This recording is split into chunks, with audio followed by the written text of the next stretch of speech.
And so we'll get right at it. And so I first want to introduce some of the folks that maybe you've met, maybe you haven't, maybe they're here and maybe they're not.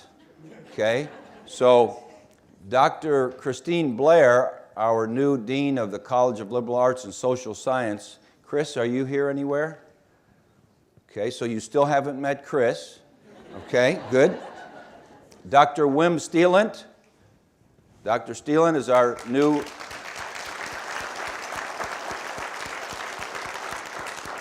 he's our new dean of the STEM College and has been with us for about a month or so and doing a great job with our folks there. And we want to thank Dean Sturris back in the back for doing a great job bridging the gap here, and we appreciate his work.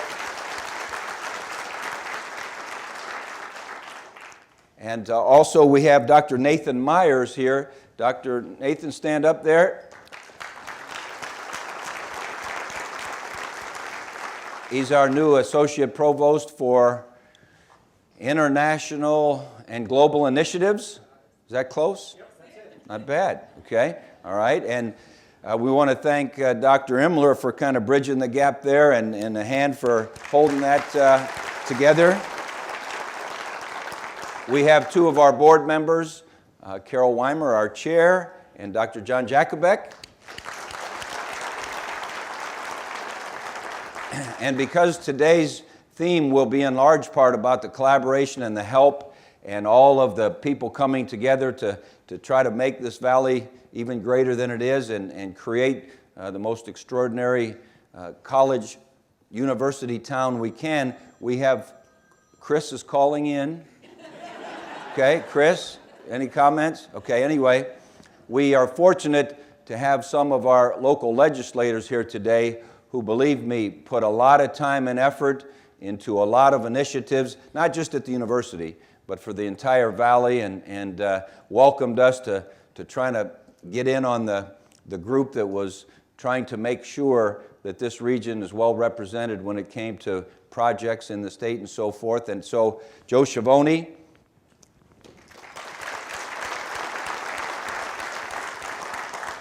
I told Joe I was going to introduce him. He said, "What are you going to say?" And I said, "Well, I was simply going to tell everyone that the only guy in the room I'm taller than." And so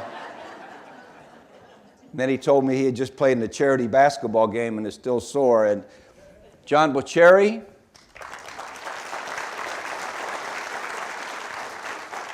Professor Capri Cafaro, and Michelle Lepore-Hagen. They truly did a great job representing us, and we'd like to thank our folks in marketing and so forth. I love to see that Y in Proud. They've done a lot of work on making sure that everyone in this region, everyone in this state, and hopefully everyone in this nation knows how proud we are and the excellence that occurs on this campus, and we're excited about what's happening. So let me move quickly. Okay, let me move quickly. Okay. Oh, I did it? Okay, oops. Oh, all righty.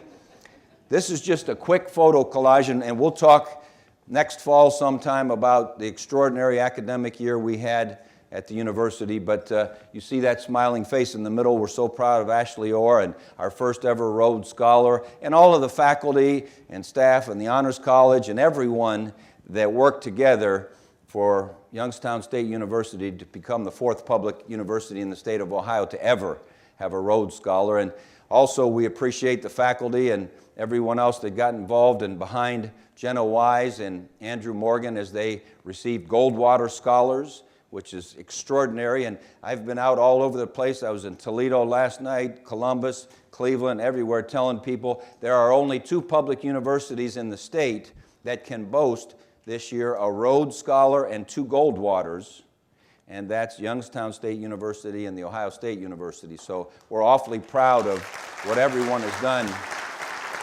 for that.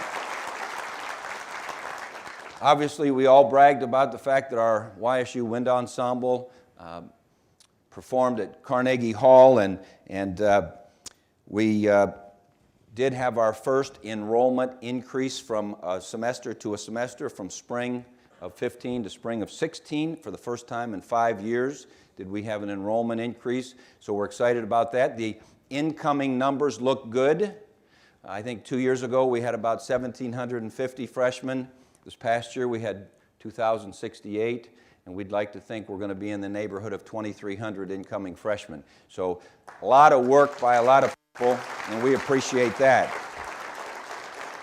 And Ron Cole, who gave me all these notes, said, don't forget to mention that on June 30th, we'll have our new energy-efficient boiler plant. Okay? He said that's not that sexy, but don't forget to mention that. So at any rate. So our Cracker Jack marketing team came up with the thought that, what are we going to talk about quickly this morning? And so they came up with the thought, NextYSU, a new look for a new future. And we're going to quickly talk about the extraordinary collaborations of so many people involved, whether they be the YSU Foundation and their fundraising, or the federal government and helping us with some funding, the state government stepping up for us, the city stepping up for us, so many people getting involved to collaborate, outside developers coming in and investing in what they think we're trying to get done. And so we want to talk quickly about A, what's happening, and B, why it really needs to happen. And all of you know that our demographics in our 5-county area, which has really been 85% of our student population has come from this 5-county area. That demographic of college-age students is going down. The graph is very obvious. The challenge for funding in the state subsidy standpoint in the state is extremely challenging. The state has a lot of things they need to do, a lot of priorities. The amount of money that's available in the last 42 years that I've been in higher ed has constantly gone down. So we feel as if we need to do a wonderful job of beginning to open our footprint, attract students from a wider footprint here in the Mideast and really all over the country, and in our international programs. And so to do that, we really believe that they have to have a great first impression as they come to the campus. They have to feel that it's a vibrant place, there's things to do to have the student experience they'd like to have, the aesthetics and all the rest. We all know that when you get into the center core of our campus, it's as beautiful as any campus in the world. We're one of 250 Tree Campus USA campuses out of 7,000 or whatever campuses there are. So we know that that's been really good, but we feel as if the perimeter needs to be good, which we also think if we're really going to have a tremendous link all the way from Mercy through Wick Park on down through the campus and into the city and all the way down to the river and over to Mill Creek Park, that we are going to need to get together and try to get some things done together. And so we're going to show you really quickly our vision and dreams and give you a little bit of accurate information. Sometimes there's misinformation written and rumors about what's going to happen and so forth. So we want to try to, before everyone leaves for the summer and then comes back and finds out they can't drive on one of these streets or has to park somewhere else or any of those things that are going to happen here, that we gave you a little bit of fair warning and we wanted to make sure that you were on the front end of the information. So our graphic group kind of put together 5 areas that we want to quickly touch on that things are happening. And I told Amy Cosentino and Adam Earnhardt, I've got an idea for an honors project. You know how these little pointers? What I'd like to be able to do is point to my screen here, and it gets up there. So if any of you want to invent that, it would be helpful to those of us that, struggle with that kind of thing. But know that everything we're talking about are things that we're dreaming about. Some of them are beginning now. Some of them may begin 6 months from now. Some of them a year from now. Some of them, we've got a lot of work to do for them ever to happen. Okay? So these are the things that we're envisioning. And as you look at that whole picture, those are kind of the 5 areas that we want to talk to you a little bit about as we go. So let's start with the Melnik Folk area. Melnik Hall, thanks to the YSU Foundation, were able to renovate that building, and right now the YSU Foundation has an office complex that is befitting a group that's trying to raise tens of millions of dollars over the course of the next 5 or 6 years. And also upstairs in the Melnik Hall is the WYSU, which if you haven't been up there to see that, Trish gives a great tour of that, and that's befitting a historic, extraordinary function that WYSU has had in some time, and they're great fundraisers, and they now have a little bit of a befitting area for them, and so I'll give you a little picture of it here. There's a little picture of Melnik. If you haven't driven down Wick, if you've been trying to stay away from potholes, you might have skipped that street. So we're going to get that fixed too. So that's Melnik. Okay, that's the lobby of the foundation to your left, and that's Trish there at WYSU. And wait till you see the studios and the areas and so forth. That's the new home, and they're enjoying it. I saw them up there one morning, Saturday at 8 in the morning. Last Saturday, I think it was, maybe it was 2 Saturdays ago. They were finishing an all-night fundraising thing, and they had pizza and donuts, and so now I know where to go for breakfast on the weekend next door. And then the next thing is folk hall, and thanks to the tremendous belief in Youngstown State University that the Folk family had, we're able to have the naming opportunity of what was the alumni house. The alumni group is in Todd Hall on the first level now if you're looking for them. And the Folk Hall is going to become the home of the Honors College. One of the goals we have for the Honors College is by the year 2017, we told them we wanted it tripled in size.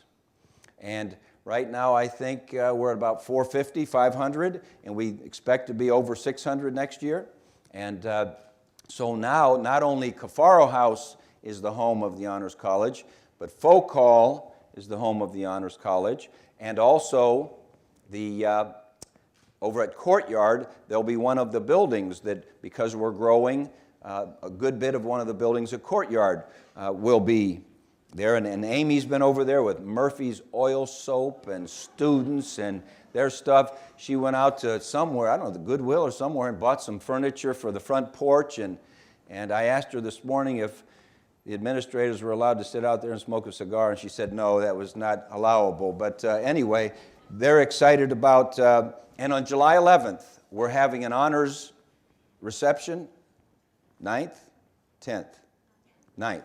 July 9th, during the Summer Festival of the Arts on a Saturday. We've invited back all of our honors classes from how many years ago? 23 years worth of honors scholars classes are invited back to tour Folk Hall and just see how some of their hard-earned money can go to work to make it better. So we're excited about that. So let's go to the Wick Lincoln. Now this is where you may get a little bit of aggravation. Thanks to the city, who we've kind of been in line for some of the infrastructure things that they have to get certain streets done in the course of time. Thanks to their bringing us to the now time to do that infrastructure. We're going to begin construction. They're already doing some of the things, preparing for the construction of Wick Avenue. And thanks to the federal government, with a grant we got, I think, in about 2005 or so, we'll be working on Lincoln this particular summer. So there'll be a little aggravation because best laid plans are hard. You know, we wanted it done by August 1st. Nothing ever gets done when you want it. They tell us no later than November 1st. So fall semester is going to be a little bit of a challenge, but that's okay. When there's challenges, there's usually progress. And so if you take a look at how Wick Avenue will look, thanks to the fundraising and so forth of the YSU Foundation, we'll be able to bury the utilities, create a curb appeal, handicapped accessibility, crossing situations that are a little safer than what we have right now, go from 4 lanes where you're kind of like bumper cars when you're going through there, to 3 lanes with a turn lane and so forth, and beautiful lighting and all the rest. So we hope no later than November 1st that is sparkling. We'd like it to be more October-ish as we start bringing in guests and prospective students and so forth. But that's going to be a good-looking thing. And then Lincoln Avenue, you know, that's a little bit of a dangerous thing with cars parked on both sides, people coming out from behind cars. It's scary as students are hustling back and forth. And so it will really be narrowed a little bit, and there will only be parking on one side. So the safety standpoint and the beauty standpoint and so forth. So one of our main north-south arteries, Wick Avenue, our main east-west artery, Lincoln, will be done this fall, and we're looking forward to that getting done. Also on that side of things, the Wick Avenue deck. And many of you know everything needs maintenance and everything needs upgrades and brightening and so forth. And so as you see there, May 9th, the Wick deck closes, opens back up August 15th, so we're in good shape for the start of school. Elevator upgrades, painting, lighting, just spruced up, because most of our visitors that come to campus, especially prospective students and so forth, park over there. So we want to have that first opportunity as they come down a beautiful Wick Avenue and park in a nice-looking Wick deck, that it will be a nice situation. The other part of that Wick-Lincoln corridor, if you will, is a private development, which we announced months ago that we're in the midst of trying to get through the hoops. It's a ground lease situation where a private developer comes in and leases the ground from the university. That takes a little bit of work in doing, and we're working with the Department of Administrative Services in Columbus and with our developers and so forth. But the vision, which wouldn't begin any before this summer, perhaps even next summer, we don't know for sure, the vision is to have retail on that corner, and it's not exactly the way it looks because we've had some discussions with the Historical Society and some of the Wick neighbors, and they wanted us to move it back a little bit so there's a little bit better view of Jones. And so again, in collaboration, trying to make everyone feel good about the progress we're making, with about 150 some beds on top of it. And again, we're still going through some gyrations with the state, but it's one of the visions and dreams that we have. And this is where, okay, this is catacornered. Too bad I don't have that invented thing, Adam, where I could go back and point and so forth. But picture the corner of Rayen and Wick. Picture the southeast corner by the St. Vincent de Paul building there and the Masonic. Okay, the St. Vincent de Paul will be coming down, and then kind of a long sliver, as you can see in the picture, of retail and student housing. Again, privately done. We do not own that land, so it's not a ground lease, so it's a little bit easier to get it started and have the opportunity to perhaps be able to move into that in August of 17. That's a goal. Our goal on the corner of Wick-Lincoln was August 17. It's a little bit of a struggle now. It could be August 18. But that whole corner, again, the corridor into the downtown and across Wick Avenue and so forth. So we're excited about that. And that's NYO Property, who is investing as they have in our region. And we're excited about that. So the next phase is the west side of campus. We talked about wanting all of the major entrees to our campus, to our city, to the hospital, so forth, all the way up to Wick Park and Stambaugh and down to Dior and all the rest, you know, to be the type of place that we just can't wait for people to come and see. And so one of the things that Mike Ripko and the folks in his area have been working on is creating a Tiger Grant, which we'll talk about here in a second. In fact, it might even be the next slide. No, that's not the next slide. So anyway, so also on that Fifth Avenue side, you've seen the student housing going up just behind Smith Hall there, 162 beds. They have leases signed for 162 people already, and they have 10 leases signed as a waiting list. And so you can see the interest in our students living on and near the campus and so forth. This too is a ground lease situation where we're leasing that ground to a private developer and creating a situation where we have students living close to the campus. And right behind it, so this is, Adam, really where I could point right there and it would go up there. But anyway, that's the one that you've seen going up right now. This is Fifth Avenue. That's where you've seen it going up right now. They'll begin phase 2 this summer. So this one opens August 16. This one opens August 17 with a beautiful courtyard, creating it here. Buy stock in Charlie Staples if you get a chance, okay? Charlie's the happiest guy in Youngstown right now. And then we want to create a retail corridor right here on Fifth Avenue. And I think here, let's see if we've, so that's what it would look like if you're looking to the west from, what would that be? What's across the street? Is there a deck there? Or? Yeah, a deck there. So you'd be looking at a 16 to 20,000 square foot retail with hopefully another retail next to it. And then phase 2, whoops, wrong one there. Phase 2 would open in August of 17. And so we'd have a nice little village there with retail right there, and it would connect with Lincoln over to the other things that are going on, a short trip downtown, and we think it will be an exciting thing. I'm a couple pages behind here.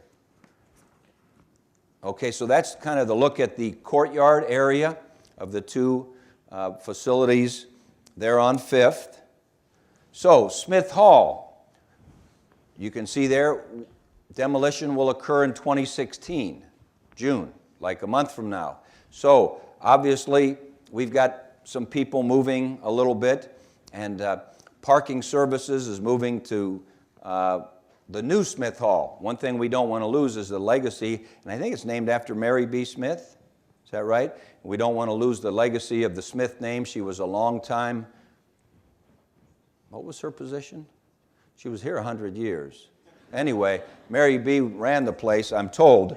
And so janitorial services, parking moves over to the new Smith Hall, which is across the street on Fifth Avenue. Janitorial service is moving temporarily to the basement of Cushwa, where WYSU left.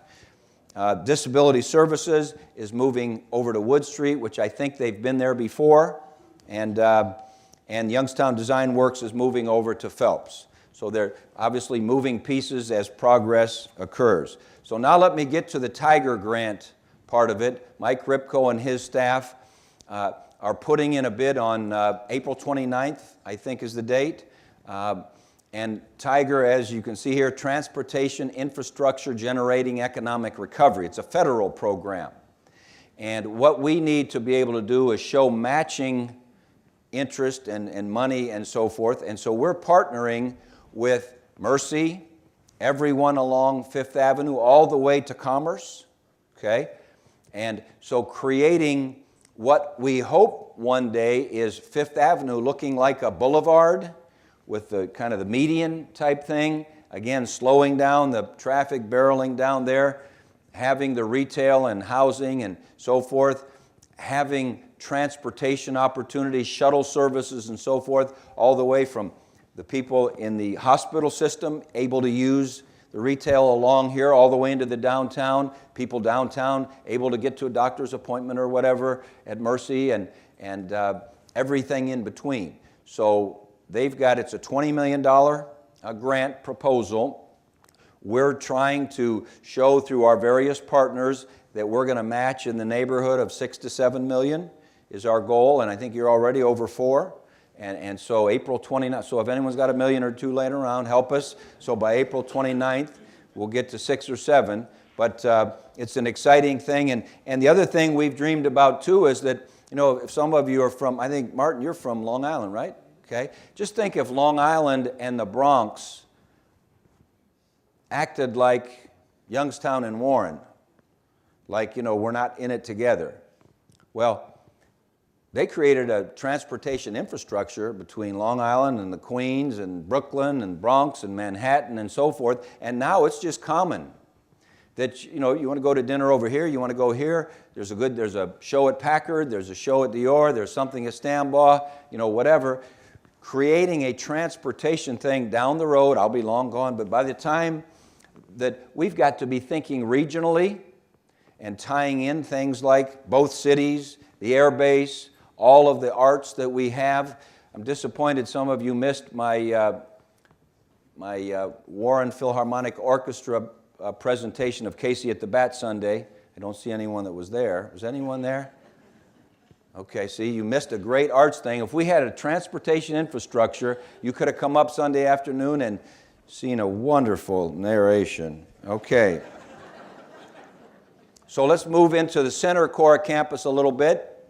The bookstore, as you know, we put out an RFP in response to what the state has asked us to do, which is find a way to have more efficiencies to try to keep the cost of education down for the students. So anything you can think of to generate more revenue, create more scholarship opportunities, more student work opportunities, anything we can think of. So we put out RFPs on a variety of things, and we've agreed in principle, I don't think in contract yet, with Barnes & Noble, and when we put out an RFP to all the major book distributors, Follett, Barnes & Noble, I think we got 3 back. We had a search committee and they had meetings, and we needed them to show that it would be a financial plus for us to enter into a partnership like I think all of the state universities are with, most are with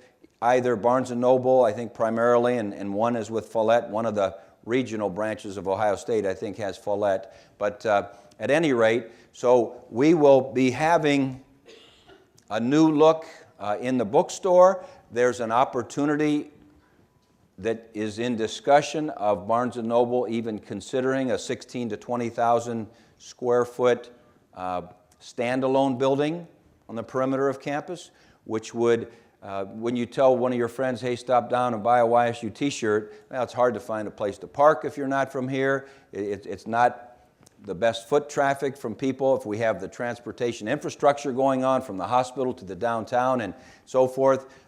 We think we can really increase and enhance the bookstore capabilities and go from there.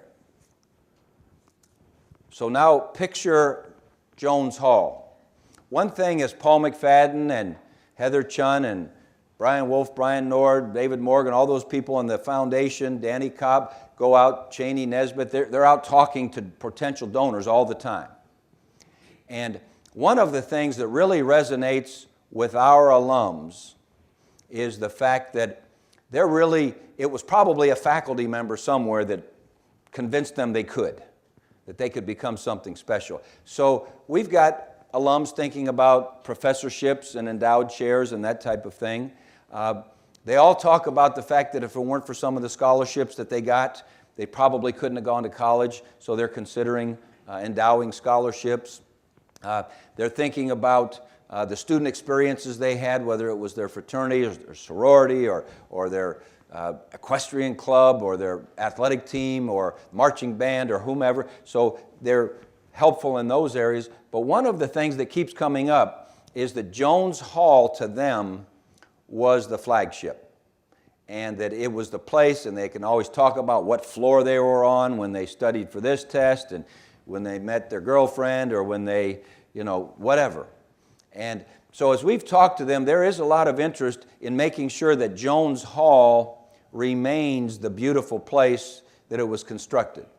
And in fact, Ellen's dad and Harry Michelle were in the senior class in 1949 that brought the rock up there in front of Jones Hall. And that means a lot to our people who are in positions where they can be helpful from a financial standpoint. So one of the ideas that we had from a Jones Hall standpoint was to create a student success center which would begin in the 3rd floor of a renovated Jones Hall and travel across in a, see here if I got the right picture, would travel across in a glass connector, about 68,000 or 6,800 square feet, into the library on the third or fourth floor, or third and a half, or I get mixed up in the library there. Anna, which floor is it? Third and a half? Okay. All righty. So anyway, to create kind of a one-stop student success situation. Academic advisors, peer mentors, mental health counseling, all of the things that they need to go to, that the resources that we have that right now, Center for Student Progress, all those kinds of things that are a bit scattered, and to create a Student Success Center, this funding would be all from the YSU Foundation fundraising efforts. We think it's probably, I don't know, $9 to $10 million thought, something like that. But to create that, which would then free up, and I'm visionating and dreaming on without a slide here, which would then free up some of the space in Kilcawley, and then one day we could maybe start over with a new student center. Because right now, if you go to campuses and we talk to students who are considering 4 or 5 other schools that are all excellent academically, have great student experience things, student center is a little bit aged and a little bit chopped up because we've tried to do this and, oh, we need that and so forth. So our thinking is if we can get that student success center piece, because it is resonating with donors, get that built, it will then free us up a little bit to get creative. And I think the Student Affairs Group had a study done 4 or 5 years ago that I was shown that has a look of a really nice looking student center in our future. So that's the student success part of it. And then the other thing about Jones Hall is that Dr. Imler and the Multicultural Affairs Office has kind of taken over the first floor and created an environment that is really a welcoming environment. Right now, if you can picture the first floor of Jones, there's a center area with, what's in the center? Records, okay? Probably not the best place to have records when we could really create a wonderful, multicultural, welcoming place that people could spend some time getting to know one another. And so Sylvia has already begun to get the periphery of the first floor renovated a little bit, but in the whole Jones Hall, student success, and so forth, the entire Jones Hall, we want to get dressed up and we want to make sure that it's usable for all the things that we would like for our students. In the meantime, we've done a little bit of moving of people in and out of Jones Hall. Human Resources, as of tomorrow? As of tomorrow, will be on the 3rd floor of Todd Hall. Okay. What else? The assessment folks will be in Jones, more on the academic side of things. You guys weren't ready. Okay, we got to go. We got to go. Okay. The next dream we have is, and you may have seen it written about and so forth, and the folks seated up front here have really been helpful to the vision we have, the dream we have. As we've listened to what the region needs and the state needs, it many times comes back to innovation, commercialization, the creation of jobs.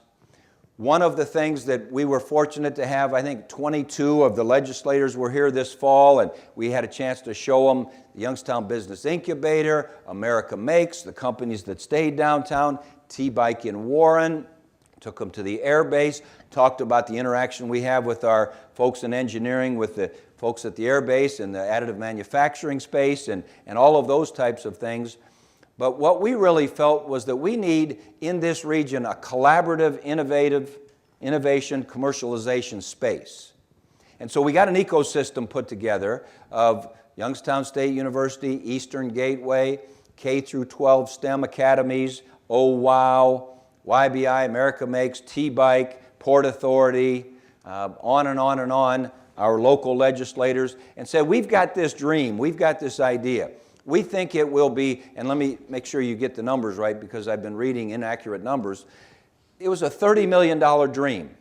And we said, here's what we would like to do. We would like to tell you that we really feel if we could get a little start on this thing, we can take to Paul McFadden and his group a challenge of raising $20 million privately. And we would like to propose that you would consider $10 million for our project from the capital budget. Well, thanks to their leadership and a lot of the folks who had visited our campus and felt the energy of what was going on from an innovative standpoint, and our College of Business and the Small Business Development Center and the impact they've had in the region and even on into Pennsylvania, they felt that and saw that, and they said, you know what, here's what we'll do. We'll grant you in this capital budget $3 million of the 10 you asked for because we think it's a good idea. We don't normally give money for ideas. Usually we give money for engineering drawings, funds that have already been raised to help you get things done. But we think this is the type of thing we want to happen in Ohio, and maybe it can be a model for the rest of the state. And so we'll give you $3 million for the idea. Come back and see us the next capital budget, 2 years from now. Tell us how much you've raised, and we'll consider if we can be helpful for the rest of what you're talking about. So our thought is creating that innovative space that will be used not just by our students, not just by our faculty. Eastern Gateway, Martin and his group have been in programming discussions. Mike Ripko sits on the Eastgate group, and they've been talking about things, talking about tech shops for the person that has got an idea that they're building in their garage, and having the chance to come and have facilities where you can laser cut, or you can 3D print, or you can industrial strength sewing machines, or wood shops, or metal shops, or CAD things, or whatever, all in one ecosystem that's a part of the Mahoning Valley desire to be considered a tremendously innovative place will then turn to commercialization and then job creation. So if anyone asks you about that dream, location-wise, that old Garfield building that's the red brick and it's got all the ivy on the side, that's probably expendable, that space. There's some parking lots and those kinds of things there, trying to tie in our sciences, our engineering with our business school, that general facility. But Paul and his staff have got some work to do. We've got to prove to the state that the confidence they had in us for our idea, that we can back up with our fundraising and do a good job. And hopefully 2 years from now, we're standing here talking about the fact that Paul raised $17 million, and now we're at 20. We're going back to the state, and they've said, okay, maybe we can't give you the whole 7. We can give you a couple or whatever, and that we can get that innovation ecosystem built and do something that no one in the state has ever done on behalf of the whole group. Also, we've had a lot of discussions. Every year you hear at the Heritage Awards that clearly the #1 award that anyone can ever receive for long-time service and impact and so forth on Youngstown State University is the Heritage Award. This year, if you were at the banquet, Dr. Hanzali and Luzona won it. Akram Khawaja was back because he won it the year before and he wasn't in town to get it. So those types of people. And right now, the only dedication to that excellence and that long-term service is in the library. And it's a nice setup there. But what we have in mind is if you can picture Rec 5 over there. Remember, it used to be basketball courts, with like the rims bent and the fences, so forth. Well, those were whacked early. And so we put grass down to start with. Well, the students said, we got to have a little basketball court. So we built a little basketball court there, and it's actually got a net on the rim. And then the students said, you know what? How come they have a sand volleyball pit up at Cafaro and Leiden, and we don't have, let's get you got to have a sand volleyball. Well, picture right behind the basketball and the sand volleyball, there'll be, and I know it's hard to see, but there'll be, I don't know, where's John Hayden? Is John here? How long is that wall that we're proposing? I apologize for the lack of preparation of my staff. Killing me. Okay, it's about 50 yards wide, okay? And it's going to be a brick wall at the level that students could sit and have a cup of coffee, watch their friends play volleyball, wait for the next game in basketball. But on the wall, we want to have the remembrance of all of the people over the course of history that have gotten that Heritage Award. And Paul is talking to a donor right now of perhaps naming it blank Heritage Park and creating the whole scenario and really give the Heritage Award winners their just due. Okay, so that's the physical part of things. And I know I went through that quickly, but Martin said I only have till 10:45. Let me give you one other update.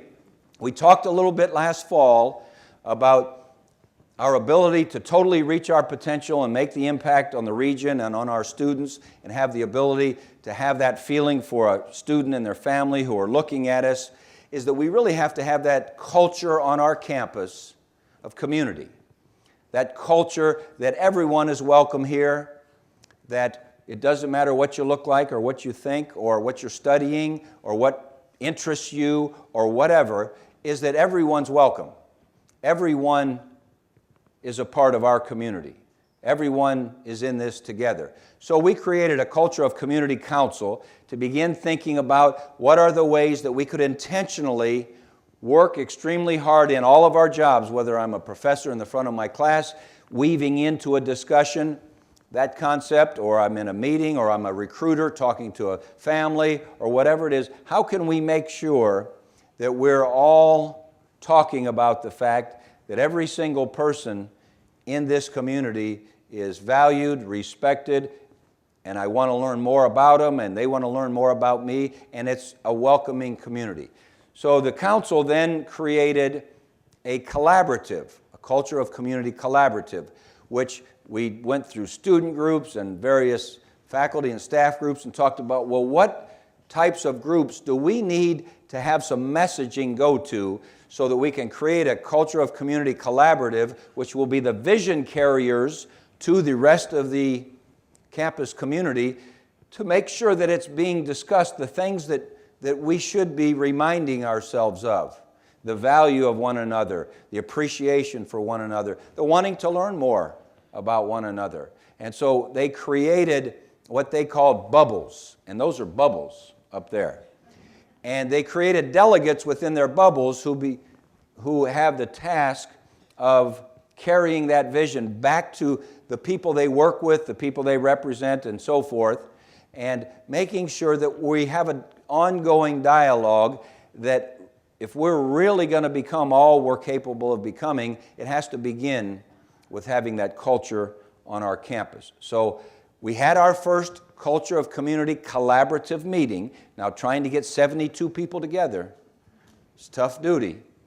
And my suggestion was very simple. Let's meet at 6 a.m. Nope. Nobody's got anything at 6 a.m. that I'm aware of. And so Sylvia overruled me, and she pushed it to 7 a.m.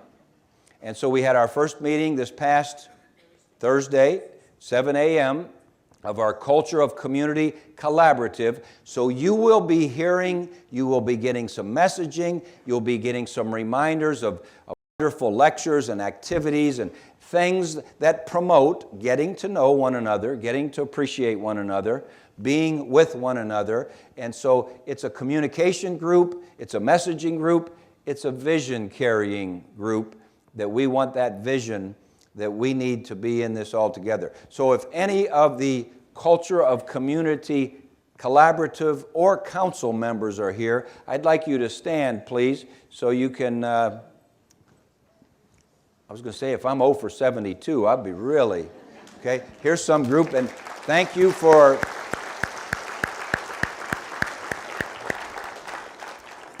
volunteering for that initiative, and so I'll end with the same slide that we began. We are Youngstown, we are proud, we are passionate about going forward. We know we have to do a great job finishing this semester, because while new student recruiting and transfer recruiting and so forth is getting better, the key to everything is retention. Because when people decide to retain, to stay, that means they're being successful in the classroom. That means they're enjoying and feeling value in the experience they're having, and that they want to one day be a graduate of Youngstown State. So we have to obviously finish very strong this semester, both in the retention side and the recruiting side. And we have to have a wonderful day on May 7th at commencement. And I'm not sure, I'm afraid to ask someone, how many we're going to have graduate, Martin? I know we're not prepared, but go ahead. We have no idea. Okay, but anyway, that's okay. That's okay. We're going to have a staff meeting at 6 a.m. tomorrow. But anyway, that's my fault, you know, so, but we're going to have thousands retire. I mean, graduate. Oops, that was Freudian. Sorry. The other thing is, mark your calendars. I think it's August 17th and 18th. Leslie, I saw you here somewhere. 17th and 18th? See? She's prepared. August 22nd and 23rd, we'll be welcoming the class of 2020. Hard to believe, the class of 2020. To the Ignite programs, 2 days worth of orientation and so forth to make sure they get off to a great start, because a great start has a lot to do with retention. So we'd love to have all of you around welcoming that group on the 22nd and 23rd. And the only other note I had was that the HLC Accreditation Steering Committee is hard at work. That's a lot of work, obviously very critical. Our visit date from HLC, I believe, is March 26th and 27th of 2018. Okay? You didn't know that. I knew it, and now you're saying correct.